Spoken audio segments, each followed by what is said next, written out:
package. Akwa Ibom State government condoles with government and people of Bayelsa State on the death of female politicians who died in a motor accident. Socially disadvantaged persons receive lifeline from the government. As Alhaji Shehu Shagari clocks 90, Governor Akpabio extols the sterling qualities of the Second Republic President, stepping down the details of his art stories.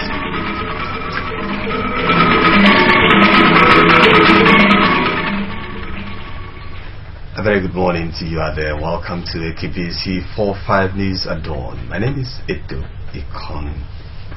The state government has condoled with the government and people of the Bayelsa state government on the demise of the female politicians from the state who died in a ghastly accident last week. Governor Godswill Akpabio delivered the condolences on behalf of the government and people of Akwa Ibom State at the Presidential Lodge of the Bayelsa State Government House in Yenagoa. Colonel Edem Efreti reports that the Bayelsa State Governor, Mr. Seraki Dixon, received the condolences on behalf of the state and its people after a mass burial of the remains of the women at the Bayelsa State Cemetery at Azikuru, Yenagoa. This report.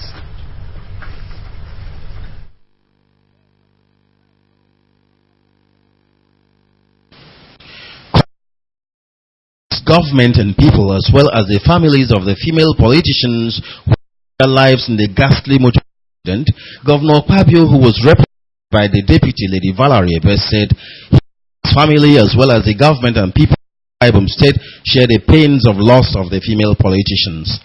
Governor Akpabio regretted the accident, noting the role the women who followed the example of the First Lady, Dame Norton, had been playing to better the lives of Nigerians. Listing such roles to include giving love to the unloved, home to homeless, strengthening the weak, helping unite women across the country, and giving women rightful place in the politics of the nation. The governor urged the Bayelsa State to be consoled, as there was hope that their good works would gain them rightful place in heaven. He prayed God to grant their souls rest in His bosom and their families the fortitude to bear the loss. And we said, you and members of the family should take heart. They know that when God says yes, nobody can say no.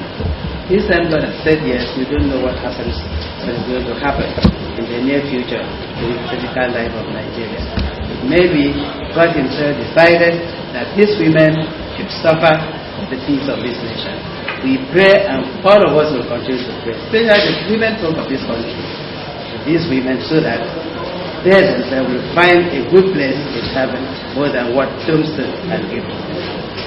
Responding, the Bayelsa State Governor, Mr. Seraki Dixon, expressed appreciation on his part and profound gratitude on behalf of the state and its people for the condolence, which words he described as very comforting. Emphasizing that the visit goes a long way to showcase the excellent brotherly relationship between the two states and its people, Governor Dixon thanked Governor Akpabio, whom he described as a fellow Bayelsan, for sustaining the age-long relationship, adding that the state has always counted on the abiding support, solidarity, and friendship of the government and people of Akwa Ibom State. On behalf of the government and the people of this state, I appreciate the abiding support, solidarity, and friendship of your governor, of yourself, of the government of Akwa Ibom State, and of the good people of Akwa Ibom State. We consider you as part of us, just as you have always considered us as part of yourselves. We join you in praying that God should comfort and console the bereaved families. Colonel Edem Efreti reporting.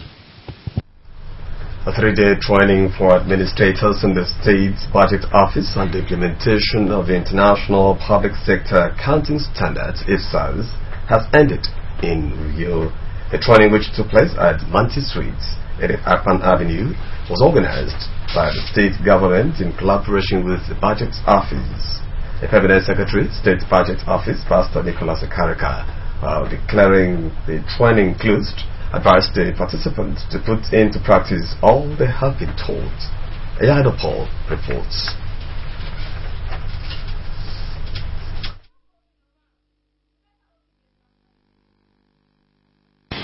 The 3-day training program for administrators in the State Budget Office was to equip them for the implementation and sustainability of IPSAS in financial transactions of the government. For the 3 days, the participants learned the role of administrators in budget implementation, national chart of accounts, registration of the MDA, registration of revenue and expenditure, and structure of functional segment base. The training manager of Steno Resources Investment, who was the lecturer at the training, said functional classification is defined as socio-economic objective which government unit aims to achieve through various kinds of outlays. Mr. Abimbola said functional classification is useful in analyzing the allocation of resources among different sectors of government during budget planning. The training manager noted that economic segments affect all components of budget preparation and implementation because it is the segment where all transactions are carried out in expenditure or receipts. He also talked about functions of groups, arms of government, and general public services. The lead consultant and managing director of Steno Resources Investment Company Limited, Reverend Steve Owaneka, noted that Akwa Ibom is the first state that started the implementation of IPSAS. As such, the training is paramount. We have enjoyed so much relationship with you and with your staff that we believe you not only use it, but you will keep it. Because you know you are going to find yourself. The Permanent Secretary, State Budget Office, Pastor Nicholas Ekarika, appreciated Governor Akpabio for approving the training, which according to him has assisted the administrators on creation of modules for expenditure and revenue of government budgets. Pastor Karika said the training will showcase the report on monitoring and evaluation of the 2015 budget implementation. The Permanent Secretary lauded the trainer, Steno Resources Investments Limited, for the packages and advised the participants to make judicious use of the training. All of you will be of immense benefit to all the MDAs in the states. We will soon post you to them to be of good advantage to them during their preparation. I want to normally declare closed. Thank you. Some of the participants appreciated the state government for the gesture, saying the program has been very useful to their jobs. The pressure course that is encouraging us to know the full grasp and have the nitty-gritty of actual implementation. Seminar enhance us to know how to generate a code and to interpret it for NDAs that come to our office. Actually, we have benefited. The training featured questions and answers, suggestions, as well as tests. Ayagino Paul reporting. The state government has again given financial assistance to some socially disadvantaged persons in the society. The Commissioner for Women Affairs and Social Welfare, Dr. Gloria Edith, presented a package to the beneficiaries on behalf of the state government. Correspondent reports that the event took place at the conference room of the ministry. The reports. The package to the beneficiaries, the Commissioner, Dr. Gloria Edith, advised them to utilize the funds effectively so as to better the quality of their lives. Dr. Edith disclosed that last year, the state government disbursed funds for the blind who attended training at the Farmcraft Center in Lagos to start up their businesses. She said that the ministry also assisted socially disadvantaged persons who had major problems to solve them, and thank Governor Godswill Akpabio and wife Norma for recognizing and touching the lives of socially disadvantaged persons in the state. Anytime we meet, I like thanking the governor of the state, because in most cases God uses people to bless other people. Since he became the governor of this state, God has used him to bless and help the state. and we have carried everybody along, specifically in this Ministry of Women Affairs and Social Welfare, that we deal with a lot of groups that are so dear to God's heart. We deal with the widows, the physically challenged, and the Nigerian region, including their widows, and even people that are less privileged. We know that he has been doing a lot of things, he has been approving a lot of programs and financial assistance to all these groups of people. Some of the beneficiaries thank God, the governor and wife, and the ministry for coming to their assistance. They noted that the government has empowered them to become useful citizens.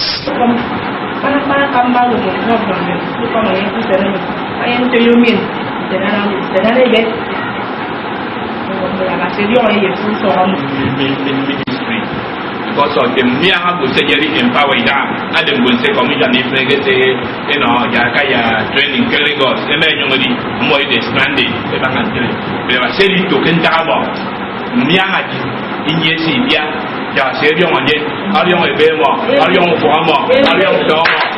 The permanent secretary in the ministry, Mrs. Arokbo, said the government has an abiding law for the less privileged, the children and women, which according to her are indices of good governance. She urged the beneficiaries to make good use of their assistance. I want to thank you very much for what you have done to the less privileged, to those that are lower down the social strata, to say that Almighty God will bless you. This is KBC 45 News. We'll now take a break. We'll be back with more news. Stay tuned.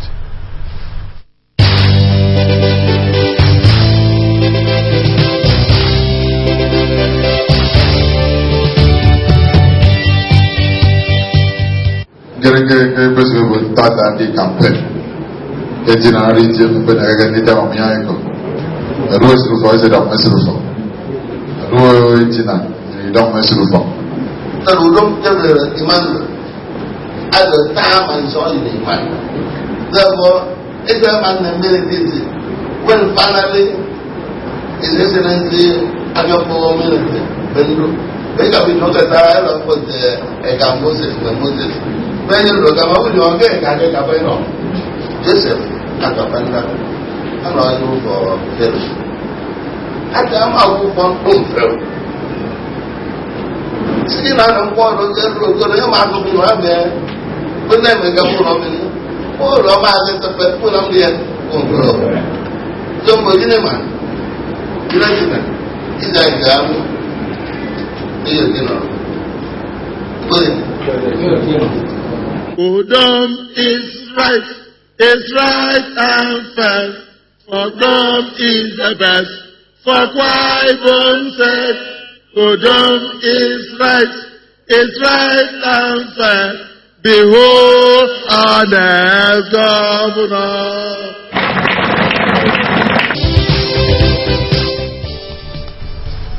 The need for a responsible and objective reportage of the 2015 elections by journalists in the country has been re-emphasized. Speakers at a workshop organized by the Vibrant Nigeria Limited for media professionals and civil society organizations stated this during the workshop. The Darabongse reports that the speakers included Professor Adolf Amadi of Global Communication, Mr. Tuma Minti of Security Services, and Professor Anefiok Essien at the University of Uyo.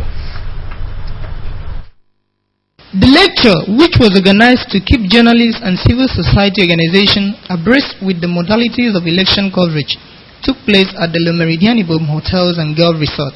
In a lecture tagged Collaboration with Media Professionals and Civil Society Organizations, a panacea to responsible electoral reporting, Professor Adolf Amadi of Global Communication said except there is a redefinition of politics and democracy from what it is today to its original definition, problems will still persist.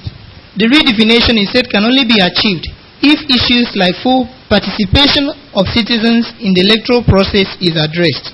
Professor Amadi stressed the need for collaboration between journalists and civil societies in organizing town hall meetings, which will give both the citizens and the politicians the opportunity to face each other in discussing issues affecting them. I submit that democracy today is no longer about politicians.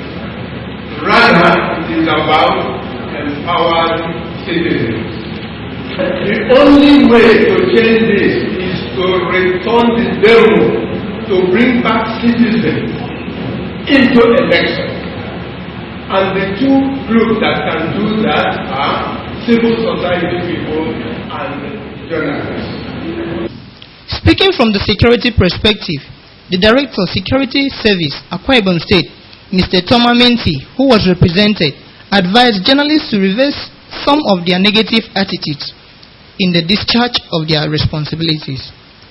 Mr. Menti cautioned against publishing breaking news which could break the society, adding that biased reportage questions the credibility of the media house and advised that such stories should be avoided.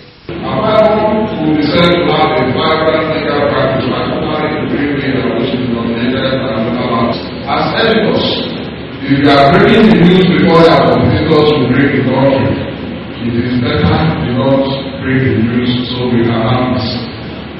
The Dean, Faculty of Law, University of Uyo, Professor Iniefio Essien, spoke on the legal perspective of responsible reporting of elections.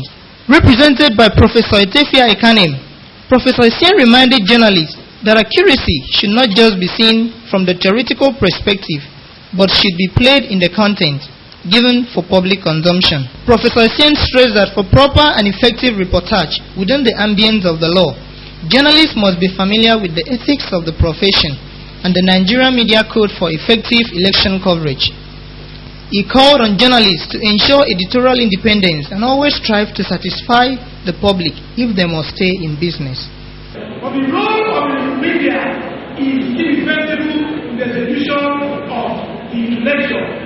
Legal repressive for responsible reporting of general election for any journalist in Nigeria begins the obligation based on it as a member of the profession to abide by the code of ethics for Nigerian journalists.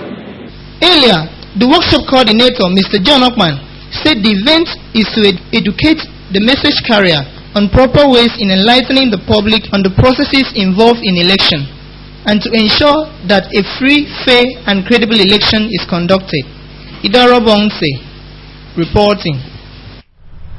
Over 500 young athletes from different secondary schools across the state are built for a 3-day campaigning ahead of the grand finale of the Akwa Ibom State NNPC-NPN Schools Athletics Championship, a camp which holds at Community Secondary School Ikot Okubo along a back road, Uyo, begins from Tuesday next week and will feature 12-track and field events. Veteran sports reporter and consultant to the competition, Mr. Paul Bassi, in an interview on the KBC Sports program, Midweek Sports, indicated that every logistic has been put in place to ensure a conducive environment for the athletes who will be trained by experienced technical hands from the National Athletics Federation. Mr. Bassi commended mobile producing for providing spike shoes in several kits to 500 athletes for their training, which will take place daily at the state 30,000 capacity stadium complex. He explained that letters and messages have been sent to coordinators and institutions where the successful athletes studied to promptly release them to benefit from the training camp, and thanked the state government for putting in place a fitting stadium with laid out tartan tracks, long jump site, and field for all the 12 sports. Meanwhile, the grand finale of the school's athletics championship comes up on Saturday, 7th of next month at the Nest of Champions. Sports reporter Justice Dawsara said which will have Governor Dawson Akpabio, a special guest, will be watched by the Minister of Sports, the Director General, National Sports Commission, Commissioners of Sports and Education in Akwa Ibom State, President of the Athletics Federation and Youth Sports Federation, top ExxonMobil personnel, and states and national coaches, as well as principals of secondary schools. President Goodluck Jonathan and Governor Dawson Akpabio of Akwa Ibom State have eulogized Nigeria's Second Republic President Alhaji Shehu Shagari on his 90th birthday. And on the foreign scene, President Franco Halendi in Manila, Philippines, on a visit on how to tackle climate change. Marissa Kera takes a look at these and other stories in our foreign news segment. Goodluck Jonathan and other former Nigerian leaders attended the 90th birthday of Nigeria's second president, Alhaji Shehu Usman Shagari. At the occasion, former Nigerian leaders extolled the virtues of the former president. Jonathan observed that the celebrant, Alhaji Shehu Shagari, is still very committed to contributing his quota to the development of the country. Another leader who also eulogized the former president is the governor of Akwa Ibom State and chairman of PDP Governors Forum, Chief Godswill Akpabio, who has described Alhaji Shagari as a statesman and detribalized Nigerian who contributed his quota to the development of Nigeria. President François Hollande of France is in Philippines for a 2-day state visit, which will focus primarily on the fight against climate change. This is in support of the United Nations Climate Change Conference that will be held in France by December. The Philippines is seen as a frontline state in battle against climate change, having been by relentless storms in recent years that have claimed several thousands of lives. 3 men who allegedly plotted to travel to Syria to join ISIS have been taken into custody by FBI. The men posted online messages about planning to plant a bomb in Island and shooting of police officers. The men, 24 and 30-year-old Uzbekistan citizens and a 19-year-old Kazakhstan citizen, who all lived in Brooklyn, allegedly to return to New York to commit a domestic act of terror if they couldn't join ISIS groups overseas. One of the men online that he will kill President Obama if ISIS asks him to. New York law enforcement officials have explained that the threats made by the 3 men were aspirational and not operational.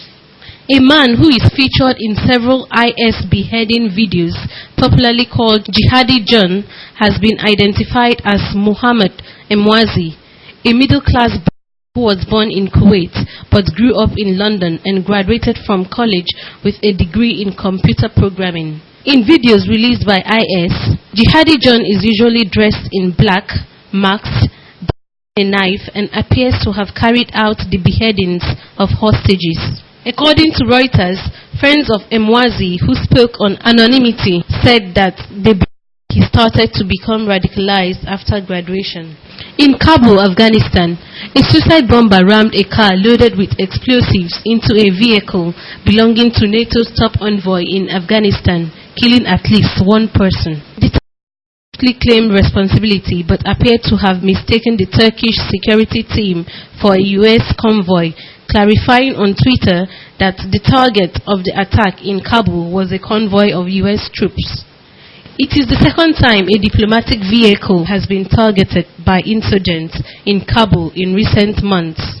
A British embassy car was attacked by a suicide bomber in November last year.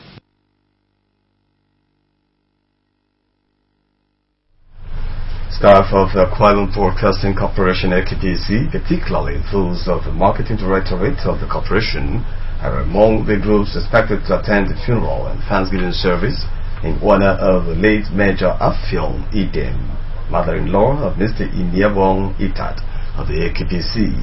The funeral, to be conducted by the Salvation Army, will take place today, Friday 27th February 2015, at the Salvation Army Primary School field Akayubium at 10 o'clock in the morning. The late Major Afion Idem, who died at the age of 66, was one-time matron in charge of the Salvation Army Children's Home, Akayubium. She was a disciplinarian with honor and dignity and integrity, whose hospitality and care for the less privileged was legendary.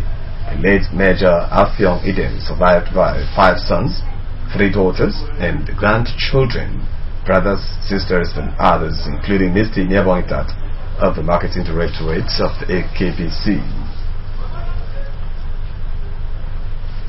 You can also watch us on AKBC TV News Online by logging on to akbconline.org Follow us on Twitter at AKPC45. We are on Facebook at AKPC Channel 45. And as concluding news, I look at major stories. The Akwa Ibom state government has condoled with the government and people of Bayelsa State on death of female politicians from the state who died in a motor accident. Also brought you a report that socially disadvantaged persons have received a lifeline from the state government. And that's it from me. Thanks for watching. Have a splendid day ahead.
It's up to us, all of us. The safety of our communities is in our hands. The police need our help and support. Boko Haram threatens our lives, our future, our country. But Nigeria belongs to us. God has blessed us with this rich land. Let us protect her as we protect each other. Report any criminal activity. Call these numbers. Your call is anonymous, and it is vitally important. Your support so far has been critical. Continuing it will make all the difference between a Nigeria of the fearful and a Nigeria of the free. Protect each other, for we are not terrorists. We are Nigerians. A message from the State Security Service.